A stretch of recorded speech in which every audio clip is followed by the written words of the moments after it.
Why does Russia keep breaching NATO airspace? I don't know, it's very sus. What does Russia gain by doing all this? Every time they're testing the boundaries of World War III. Throughout September, we went from one provocation after another. And above all, the question is, why is NATO not doing anything about it? Like Axios said, Russia dares NATO to shoot. And from ABC, Russian forays into NATO airspace are causing alarm. Let's go over what happened in September, which was, let's be honest, pretty intense in terms of friction between Russia and NATO. What I find funny is how the mainstream media is telling us how the Russian army is so bad, they can't even take on Ukraine. But at the same time, the Russian military also poses an existential threat to Europe.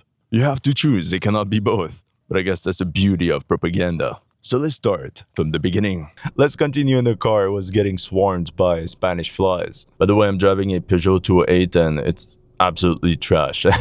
It's so bad. But that's another story. At first, there was the Russian drone incursion into Polish airspace. In the night between the 9th and the 10th of September, it reported 415 drones and missiles were used against Ukraine, some of which ended up in Polish airspace. We have no other choice but to take the big picture into account. It's not as if these drones directly went into Poland. Poland's Prime Minister Donald Tusk confirmed 19 airspace violations. 19 accidents. I mean, it's a lot. It's not one or two, it's 19. Can we really talk about an accident? But at the same time, it's 5% of the vectors that Russia used during that night. So it's possible that it's an accident. Oh yeah, there's also something interesting. The type of these drones. The remains of 15 Gerbera drones were found. Those are very cheap, unarmed UAVs made from styrofoam components. It's a decoy drone that is made to resemble the Geran 2. At the same time, an estimated 3 to 4 Geran 2s were confirmed to have been shot down, primarily by Dutch F-35s with the support of Polish F-16s. Here on this map, you can see the location of all the drone wreckage. We can see 7 locations in eastern Poland. There's also the story of a Polish F-16 that fired a missile, but it missed the target and it ended up in a residential building. Overall, this marks NATO's first direct shootdown of Russian assets in NATO airspace since the Ukraine war began. It's huge. One interpretation is that the Russians wanted to bypass Ukrainian air defense and hit them from the rear. Another version came from the Belarusians. Essentially, some Russian drones lost their course due to Ukrainian electronic warfare measures. Apparently, Belarus shot down a number of these drones that essentially went rogue, and even informed Poland of the incoming threats. One assessment is that Polish air defense proved powerless against relatively slow-moving targets. It's aviation that had to do the heavy lifting, and that's quite concerning. This means NATO is not ready for this type of war that involves hundreds of drones. And in this case, we're only talking about 20 drones. What happens if they have to face 100, 200, 400 drones? So in response to this crisis, US Representative Joe Wilson said the following on Twitter: Russia is attacking NATO ally Poland with Iranian Shahid drones less than a week after President Trump hosted the Polish president at the White House. Wilson clearly wants war.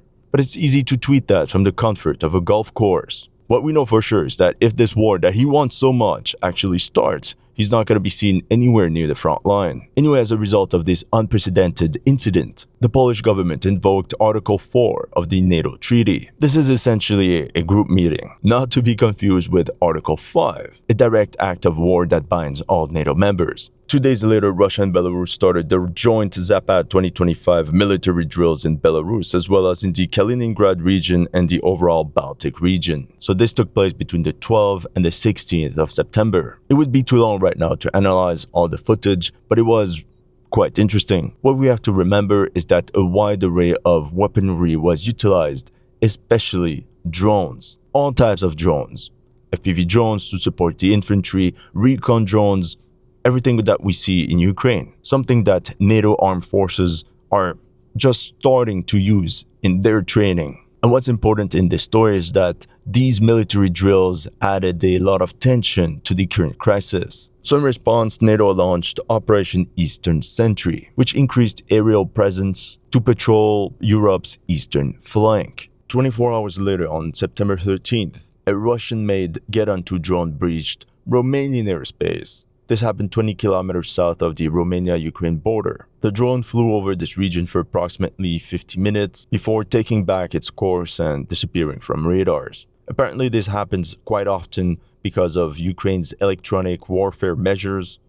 Some drones get lost, and when they pick up their signal once again, they go back towards their targets. Once again, this took place during a major Russian attack on Ukrainian infrastructure. It's not a random drone that was purposely sent to Romania. Now, because what happened to Poland just a couple days before, Romania scrambled 2 F-16 fighter jets to intercept and track down that drone. German Eurofighter Typhoons also took off from a Romanian airbase to monitor the situation. The F-16 pilots were authorized to shoot down the drone, but didn't do it allegedly because of concerns over collateral damage, as the drone was flying at low altitude. I mean, after what happened in Poland with the missile missing its target and hitting a random house, we can understand. But we can also think that NATO probably chickened out and didn't want to add gasoline to the existing fire. And it's understandable. You know, it's like when you have a brawl at a bar. It's always the guy throwing the first punch that will have to do the most explaining to the police. To be honest, it's not the first time that the Russians breached Romanian airspace this year. There was also a similar incident on February 13th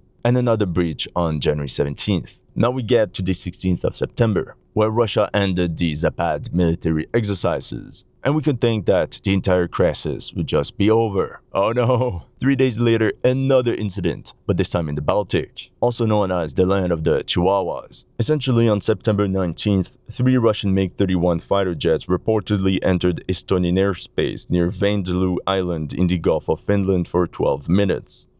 Sorry, not the Baltic, the Gulf of Finland. You can see on the map the red path of the Russian aircraft and the Estonian airspace marked with the line right above it. The Russians claim that no, they were in international airspace, as they were flying from Kaliningrad back towards the Russian mainland. In the end, 2 Italian F-35s escorted the Russian MiGs out of Estonian airspace. As a result, Estonia invoked Article 4 of the NATO treaty.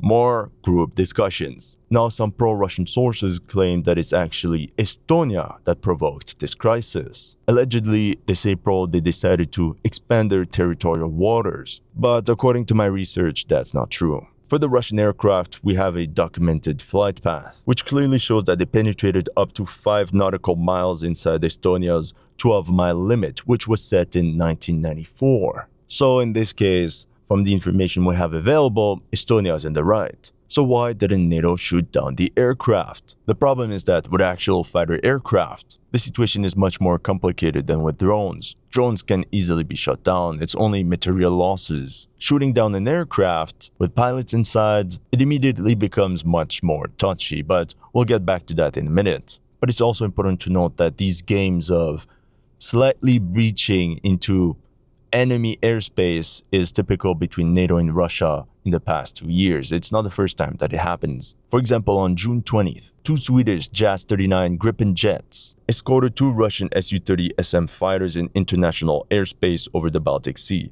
this time during NATO's Baltops 25 exercise. I have it written here. Similar encounters occurred on April 24th, 2025 and in December 17th, 2024, amid heightened military exercises and regional tensions, with both sides demonstrating their capabilities. Essentially, both NATO and Russia want to flex their muscles. But that's not all. On the same day, on the 19th of September, another 2 Russian fighter jets conducted a low-altitude pass over Poland's Petro-Baltic oil and gas platform in the Baltic Sea. The Polish border guard reported that the Russian jets breached the platform's designed safety zone, but did not violate Polish airspace. You see, Russia is clearly teasing NATO, but always without actually crossing the red lines. Because of all this, now Poland demands more NATO involvement on its eastern border. Many want a stronger response against such airspace breaches. To be honest, it's understandable. In this article by The Guardian, we can read, Russia's provocations are menacing NATO. The Cold War shows how it needs to respond.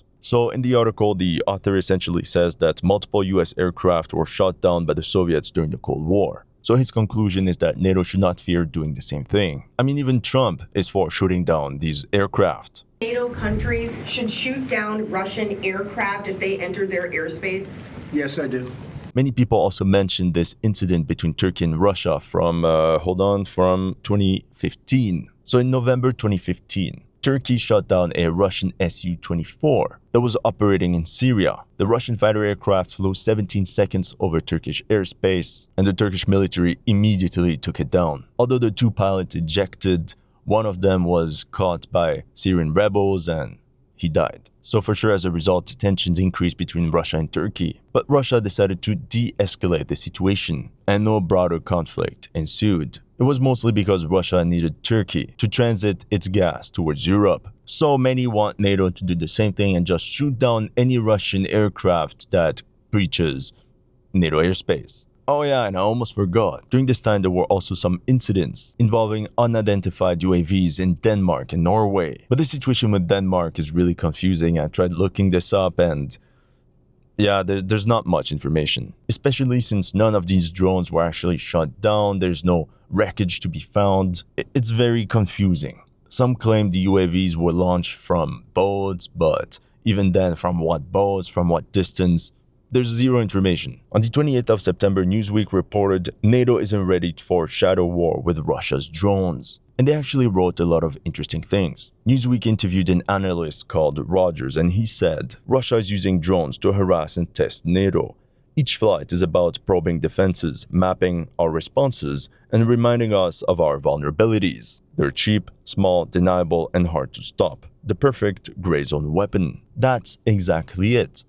I wouldn't be able to provide you with a better explanation. Another analyst told Newsweek, NATO is alert but still playing catch-up. Defenses exist, but they're fragmented, underfunded, and uneven across the alliance. Russia benefits by keeping the pressure on and probing our weaknesses, all without crossing that Article 5 line. Once again, that's exactly it. And then the article continues by saying, it is very hard to assess what benefits the Russians seek. The Russians are already very busy with the war in Ukraine, which takes up a lot of their resources. From what we see right now, there's no way they want to actually start a war with NATO. But what the Russians are doing is that they're sort of humiliating NATO to show that NATO is not actually as strong as they think. And we can think that, in a way, it's a strategy to prevent NATO from actually entering the war in Ukraine. It's a hybrid war, a gray zone war, which in my opinion has a lot of psychological warfare aspects. The more NATO and Europe talk about Russia, the stronger they think Russia actually is.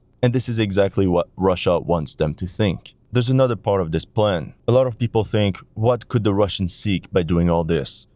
Well, when we think about it, if NATO reinforces their eastern flank by sending air defense, by sending aviation, by sending a lot of military equipment to protect their border with Russia, all this equipment cannot be sent to Ukraine. So the more Poland demands equipment from the US, for example, the more Norway demands equipment, Denmark, the Baltic countries, Romania, they all want Patriot missile batteries, they all want more aircraft, they all want more radars, all the precious military equipment that Ukraine needs. And let's be honest, NATO members are falling right into this trap. So in the end, by posing a threat to NATO, it actually weakens Ukraine. The plan is genius. NATO cannot just stand still and let the Russians breach their airspace continuously, so they will have to reinforce their own border. Yeah, and the Ukrainians don't get this equipment. Anyway, I have a long road ahead. Let me know what you think in the comment section below and see you in the next one.